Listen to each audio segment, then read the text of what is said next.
Now let us do a few numericals on current electricity. This is a paperweight. This is a paperweight. Uh, Current electricity is 1717. Just small numerical for your school exam. A resistor of 24 ohm. A resistance is bent in the form of a circle. Look, this wire. There is a wire. Its resistance is 24 ohm. Now this wire is bent like this.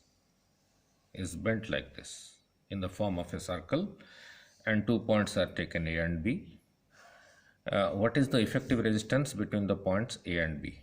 It is given when this point is connected here and this point is connected here. This angle is 60 degree. So this whole wire at the center is creating 360 degree. So 360 degree corresponds to the whole wire, that is 24 ohm. Now this part of the wire, this part AB, is creating 60 degree. So the resistance of this part, will be 24 by 6, because I come from 360 to 60 by dividing this by 6. So I have to divide here by 6. So it is 4 ohm. So this part has a resistance of 4 ohm. So the remaining part, this part, will have a resistance of 24 minus 4. 24 minus 4, that is equal to 20 ohm. So the smaller arc AB has a resistance 4 ohm. This bigger arc AB has a resistance of 20 ohm. Now it is asked, what is the effective resistance between A and B? Means you think it like this. A source of battery is connected here between A and B. So the current starting from here will be distributed to this side, to this side. Means this part and this part are in parallel. Means 20 ohm and 4 ohm are in parallel.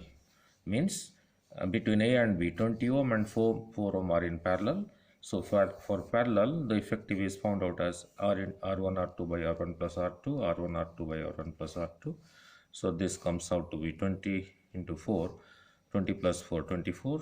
So this cancels with this. So 20 by 6, that is equal to 10 by 3 ohm. Or you can say, you can argue like this. We know resistance is directly proportional to length.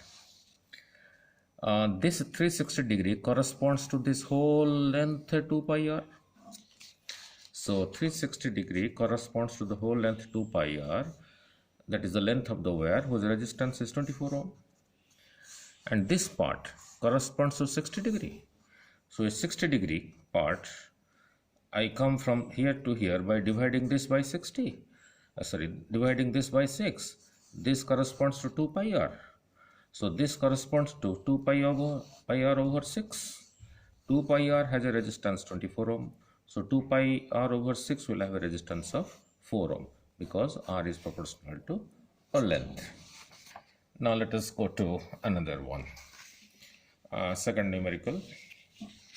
Very simple. In the given network, this is a network of resistors 1, 2, 3, 4, 5. What is the effective resistance between points A and B, and also the effective resistance between points A and D? This point is A, this point is B, this point is D, this point is C. Let us find between A and B, So temporarily think this point is not there, this point is not there. Okay. So from A to C, so this point to this point along this path, there is only one path. Means this and this are in series. So the effective of these two is 3 plus 7. So effective of 3 and 7 is this plus this is equal to 10 ohm. Means instead of these two, you can replace them by a single resistance, 10 ohm. Now this 10 and this 10 between this point and this point are in parallel. So the effective of this 10 and this 10. So 10 into 10 by 10 plus 10, that is equal to 5 ohm. Means now from from here to here, taking this and this and this, the effective is equal to 5 ohm. So that 5 ohm means you can replace this and this between the point A and C by a single resistance 5 ohm. Now this 5 ohm and this 5 ohm, they are in one path. So they are in series. So the effective of 5 and 5. Now this 5 is in series with 5 ohm between C and D. So now the effective is equal to 5 plus 5 is 10. So that 10 ohm, that is the effective of this and this, that 10 ohm is in parallel with this. So the effective of 10 and 10 is again 10 is in parallel with 10. So the final effective is equal to, in a similar way, 10 into 10 by 10 plus 10, that comes out to be 5 ohm. Now let us find the effective, find between the points A and D, points A and D. Now means you can think as if a battery is connected like this between point A and D. Now between point A and D. Now look, from here to here, it is a single path. So this 10 and this 5 are in series. So the effective of this 5 and this 10 is equal to 10 plus 5 is 15 ohm. That 15 is in parallel with 10. So this 15 is in parallel with this 10.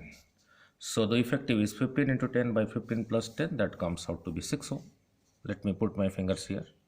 So the effective of this and this between this point and this point is 6 ohm. That 6 ohm is in series with 7 because there is only one path now.